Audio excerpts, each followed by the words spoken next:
पाकिस्तानी शाहीनों की भारत उदम में परवाज़ें। पाकिस्तानी शाहीनों ने भारत का एयर बेस सिस्टम मुकम्मल तौर पर तबाह कर दिया। 5 मिनट के अंदर $1.5 बिलियन का नुकसान हुआ भारत को।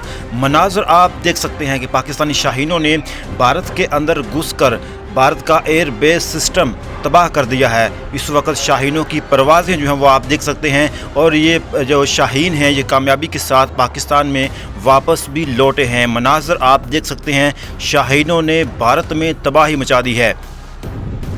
भारत की जारहियत के ख़िलाफ़ पाकिस्तानियों ने 4 दिन के बाद कार्रवाई का आगाज़ किया है, और आगाज़ होते ही पाकिस्तान ने फ़तह मिज़ाइल 1 का जो है वो उससे कार्रवाई की है, वो भी चलाए गए हैं। और उसके अलावा जो पाकिस्तान के जो शाहीन हैं उन्होंने भारत में परवाज़ें की हैं, और वहाँ भारत का एयर बेस सिस्टम जो है वो उसको मुकम्मल तौर पर तबाह कर दिया है। मनाज़र जो है वो आप देख सकते हैं।